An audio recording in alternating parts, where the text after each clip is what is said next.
Hi, I'm Liz Hirsch-Naftali, and welcome to the Capital Coffee Connection podcast. And I'm very excited because we have a wonderful, very special guest today.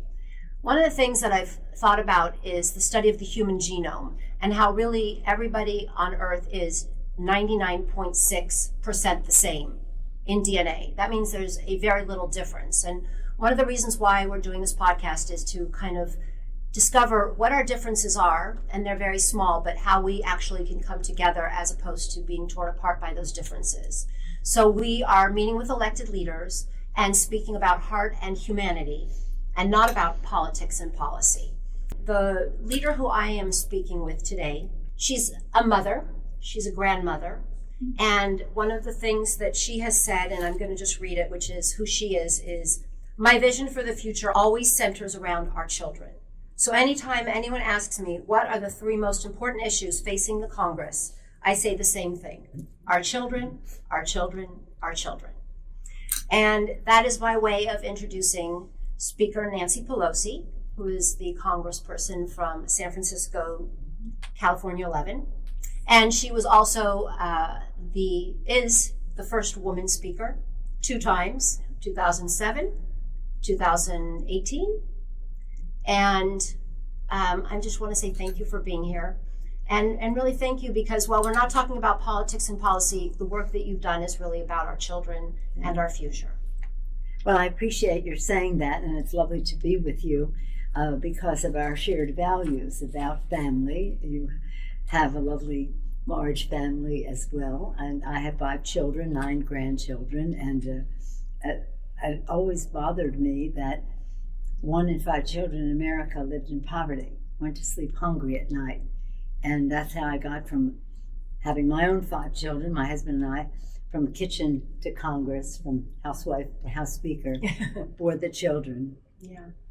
I wanted to just to go back a little bit and just because you also are from a large family. Yes. And everybody knows your story, that your father was the mayor, your father was a leader, your mother was a leader at home, but was really quietly doing a lot of the leading and doing amazing work. I was wondering if you could talk, and you were the youngest and the only girl. Right. And I just wonder if you could share 1 or 2 stories, things that you, when you think back, that were just special about your family and your family together. Not so much about exactly about the politics, but just what it meant to be part of that family as a little girl. Well, it's interesting because my father was, when I was born, he was in Congress for a long time. Then he was mayor my whole life from first grade to when I was in college. He was still mayor of Baltimore. My brother was mayor. But in terms of my parents, when we walked into our home, it was mom and dad. It wasn't about politics or anything else. And so we were a big Italian Catholic family. I always say I was born into a family that was devoutly Catholic, proudly Italian American, right, fiercely patriotic, loving America, and in our case, staunchly Democratic. Okay, did you have good pasta? Oh yeah. Well, it's a funny thing because my grandchildren had come home to me and said, "We're doing a family tree at school, and they want to know what your favorite recipe was." As our grandmother, I said, well, you know what? You could tell them chocolate souffle or chocolate mousse. What about grandma's? I said, well, grandma didn't cook and her mother didn't cook. Right. They were busy changing the world and raising children. My grandmother, her husband was a chef, so he always cooked for her. My mother had a cook, and we lived in an Italian American neighborhood, so we had food surrounding us. Right. So I said, if you want my recipe, that's one thing, but as far as grandmom and great-grandmom, that's not what was going on. That's a great story. That's a great story. But did you, and being the youngest of 7 children? There's 6 boys and 1 girl. Yeah, and being the youngest, obviously they protected you, but did they rough you up a little so you could be tough in life? Because I know that, no. They were just overly protected, more than I wanted them to be. Yeah. Did they have any cute friends they brought over at least? It wasn't about that, no. No. It wasn't about that. I have my own friends. Yeah. And When you were growing up and in high school, did you have a teacher or somebody that influenced you that you think back to that was really special in terms of supporting you as a person? My favorite teacher in high school, sister, was a nun in Catholic school, and she was my Latin teacher, and I was what she called a classicist. So anytime we got into some mischief in school, she would say, Nancy, you are classicist. Classicist. But Sister Leonore, her name was, and she was lovely. I can't imagine you getting into trouble. Well, we did. Yeah, a little bit here and there. I would say it would be trouble. It would be more like mischief. Like one day we had the anniversary of the birth of William Shakespeare, and we practiced and we practiced and we practiced all of the wonderful things we were going to excerpts from Shakespeare. And then when we went up there to do it, we just started laughing, where the bee sucks, there suck I, and that kind of all these different things that all of a sudden didn't strike us as funny before, but they did that day. Right. That was called That was mischief. being in mischief. That was fair. Mischief. Yeah.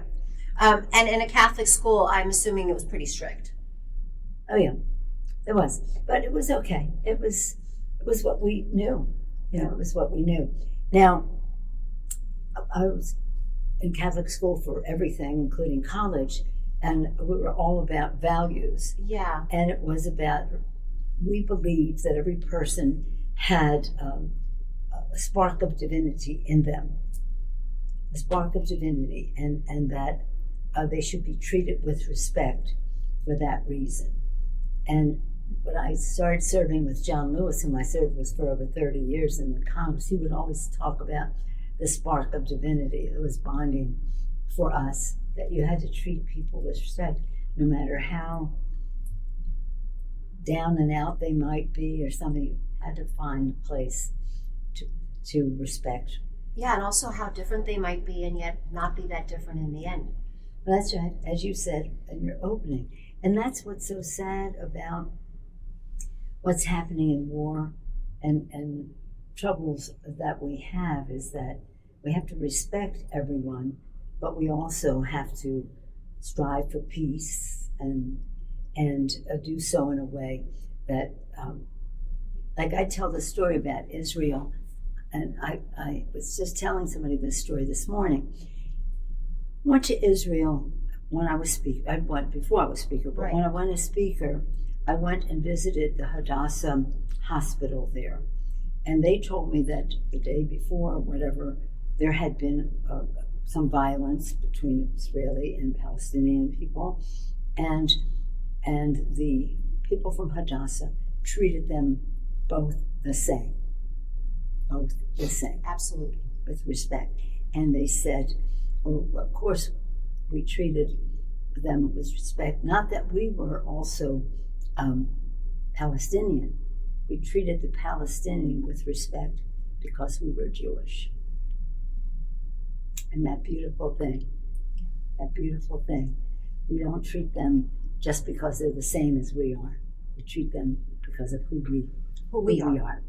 And I love that. I always love that story. And right now it holds a lot of value throughout our world, and in certain locations very strongly. Yeah. I also believe that faith, while you are in the elected world and you're a political person, I actually do believe that faith is so important in terms of how you look at the work you do and how you treat people. And unfortunately, I think for a lot, faith has been pushed aside because it's not as, people are a little bit intimidated to bring out their faith.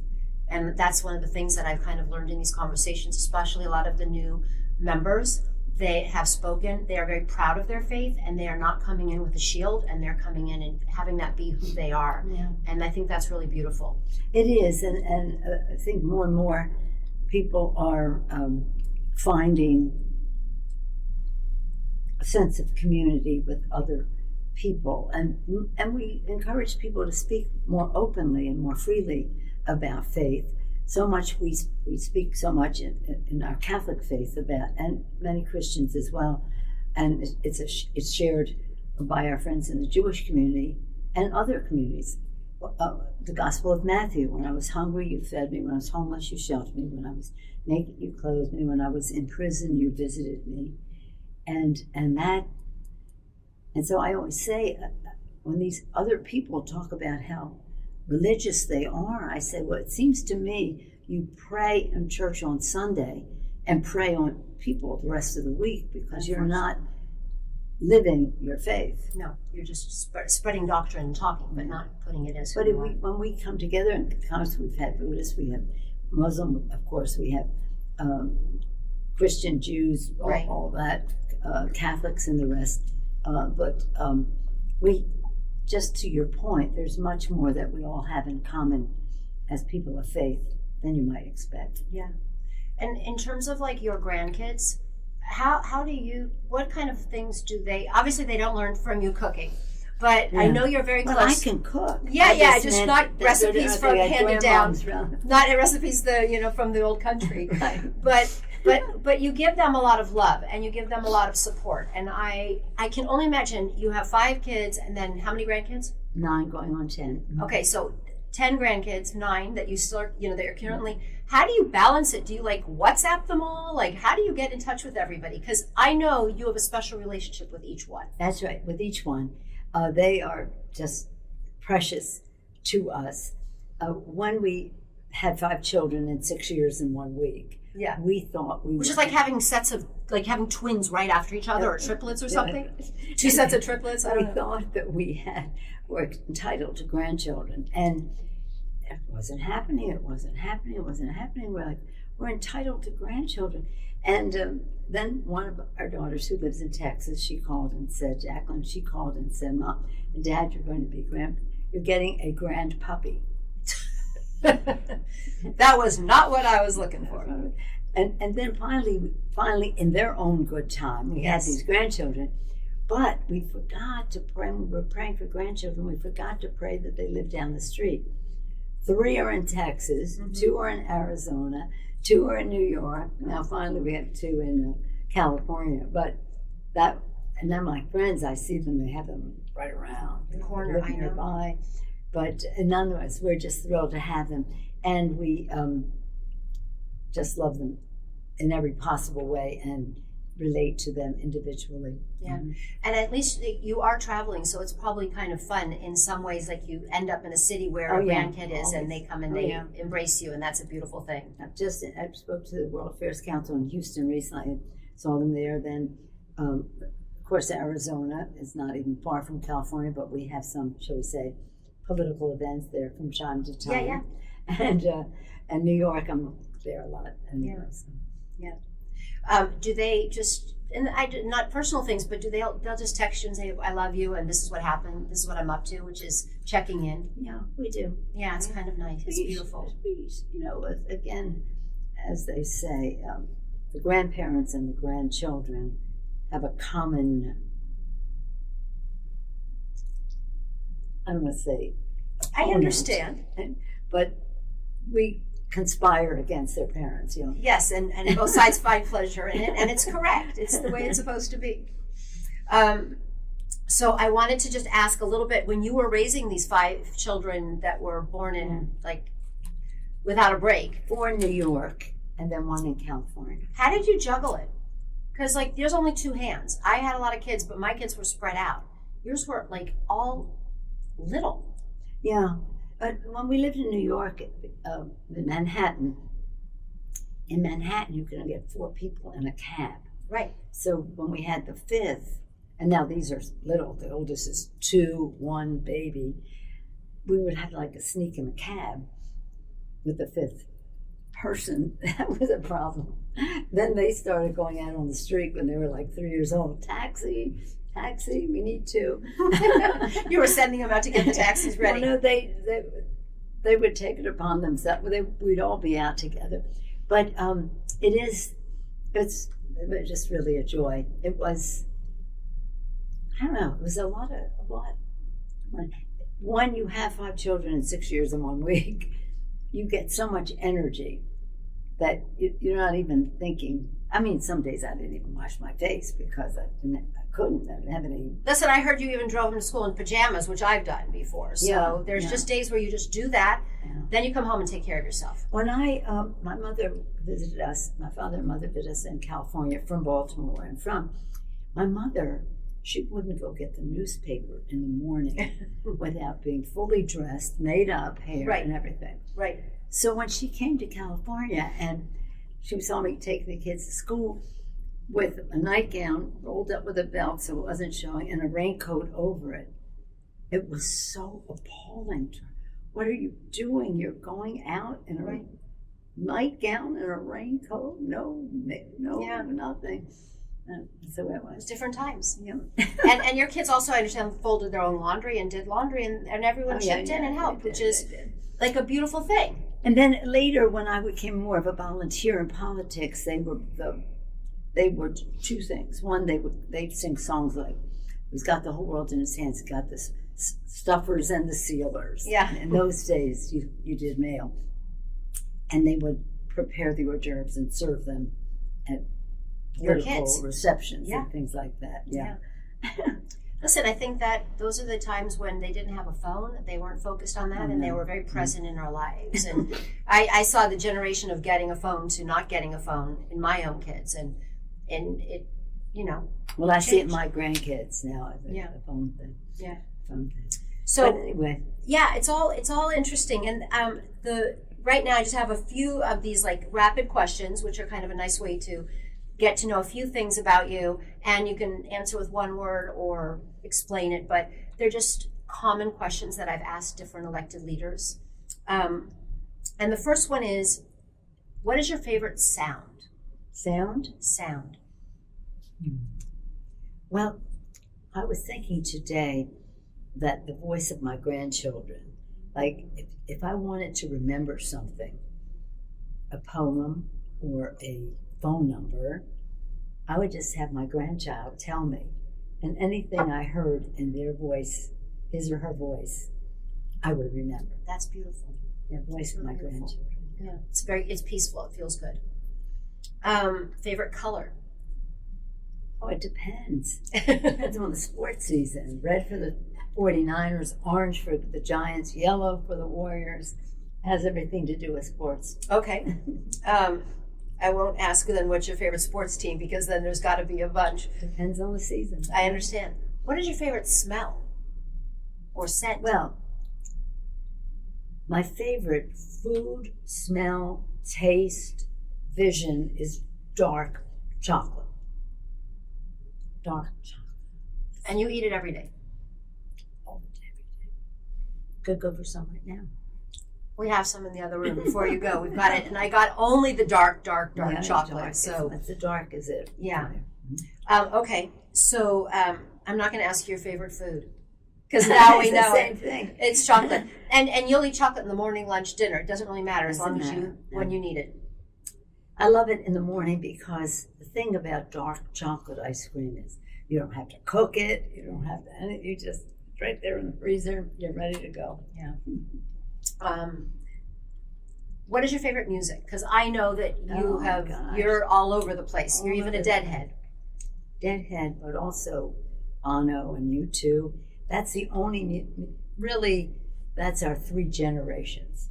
My daughter and son-in-law were rabid U2 fans, and their children are now, and we are too. We love Bono, we love that.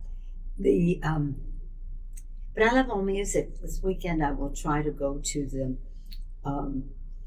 Symphony in San Francisco to see Michael Tilson Thomas do one of his favorite performances, Beethoven. I just saw him with Rachmaninoff, but this is now going to be Beethoven. We love the opera, we love the symphony, we love the only performer I didn't see. I've seen almost everything. There were so many Deadhead concerts and so many Rolling Stones and Barbra Streisand, you name it, we've seen it. The one I didn't see in person was Queen. So I've seen the movie Bohemian Rhapsody maybe 15, 16 times. It's a beautiful movie. And I'm hoping to see the Queen the Queen version now one of these times. So. And does your husband Paul, does he enjoy the same music as you? Yeah. So it's something you have in common. The complete full range. Yeah. The complete full range. Yeah. When I grew up, a reporter asked me one time, "Do you stand in the way of your children certain music that you don't like them to listen to?" I said, "Why would I do that? Why would I do that?" When I was growing up, it was Elvis Presley. If my parents ever told me I couldn't see, watch, listen to Elvis Presley, maybe they wouldn't dare. Now, that was a big change. But he was also bold back then. He was a bold performer. Oh, my God. He was out of the comfort zone. Oh, no, he shaking his body. You know, the whole thing. And it was quite different than the music they were listening. But opera was always big, and the ballads, and Frank Sinatra, all that, Tony Bennett, all that. And Tony up until now, until recently. But so I said, no, I would never stand in the way of any music they would like to listen to, nor would my parents have stood in my way for Elvis. Yeah, no, it's nice. And I think music is, and we have discussed this, how important music is for our souls and for bringing people together and for enjoying life. Well, as with everything, you said it so well. Music does bring us together. The arts bring us together. Yeah. We can enjoy, we can laugh, we can cry, we can be inspired together and forget our differences and find our common ground. Yeah. So this is an interesting one, which I think people think of you being Speaker Pelosi and being this really powerful, incredible, and very strong person, which you are. But my question is, what do you believe is your superpower? Well, now, we've already talked about it. That would be family, love of family, strength from family I grew up in. Yes, family I have, and now to see my own children be wonderful parents, that's a beautiful thing. Now, that's everything. One time, when I was a new member of Congress, some young women came up to me and they said, "We want to be like you." And I said, "What, a mom?" And they said, "No, a member of Congress." I said, "Well, that's interesting. But there's nothing like having a baby." Yeah, no, I agree. I always find it interesting when people say, "Oh, I'm never going to have another baby again," and then right after they've had a child, but like they're pregnant pretty quickly afterwards because it's really the most blessed thing. It's the most glorious thing. Yeah. It really is. Yeah. It is. So family, I would say, is my inspiration, my strength, my joy. Yeah. And I also wonder if there is something like advice that you give to young people, because yes, being a mom, but advice just about life, because as we get older, and I find myself now in a place where people come to me for advice, but what is the advice you give to people, just in general? Well, I would like to hear the advice you give to people, because you're in a whole generation from me down, giving advice. So I watch you, I learn from you. What I do is I actually, especially with women and young women, is to be yourself early on. And not let people beat you up or let you not be yourself. Because my generation of women, which is, I think, grew up trying to just fit in, trying to make it all work. And then we kind of forgot to be ourselves. And I think this next generation is much better. Yeah. But that is something that if I could look back, I want my kids, and we talk about our kids being better, and I want my daughters and my sons to be in their 20s and 30s and figuring things out that took me maybe, till my 40s or 50s. Yeah, but your advice is the best. The best advice I ever received from anyone is what you just said from others years ago. Be yourself. Yeah. Those two words are key to everything. You are the only person who ever existed in the history of the world like you. And be true to that. Know your power of you. Your individuality and your authenticity. And I always say to young women, know why you might want to be involved in whatever it is, the private sector, why. Know your why, know what you care about in terms of your subject matter, and know how to get some things done, and you'll attract people to you. And it's a glorious thing, and nothing is more wholesome for the political process and governmental process and other things in military, business, whatever, than the fuller participation of women in the political and governmental process and in everything. And that's why we always say, when women succeed, America succeeds. Exactly.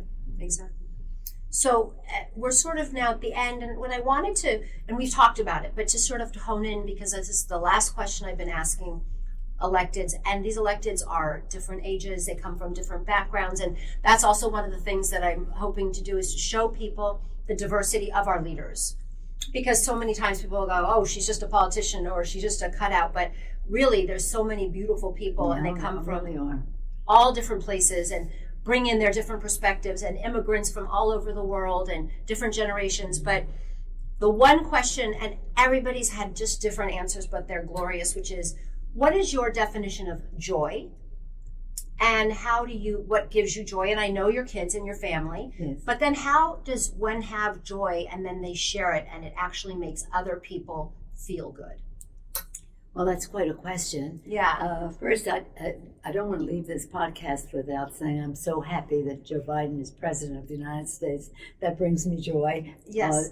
Civically, officially, politically, personally, in every way. I think he's doing a magnificent job. And so it is a joy to behold. And that is something, to see someone live up to the needs of the American people. From my own standpoint, it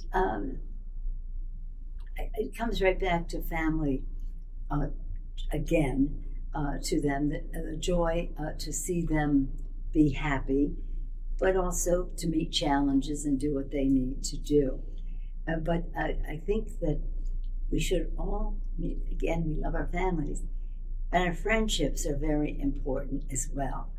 And to just value friends, it's such a wonderful thing if they value you too, you as well. And I have many friends in the Congress of the United States representing the beautiful diversity of America. I'm so proud that we have 70% women, people of color, and LGBTQ, and generationally different, geographically, gender-wise, gender identification, ethnically, in every way. And the blessings that God has given us in that beautiful diversity is, for me, a joy to behold. Well, I'm going to end by just saying your answer is the answer that we will end with, but that it is a joy to have you, and it is a joy to know that you have been watching out for so many people and so many children, and ensuring and doing everything you can to make sure people's lives are respected, loved, and that heart and humanity remain within us all. And so I just want to say thank you. Hi, it's Liz. Please join me every Tuesday for coffee to talk about heart and humanity with our elected leaders. Ciao.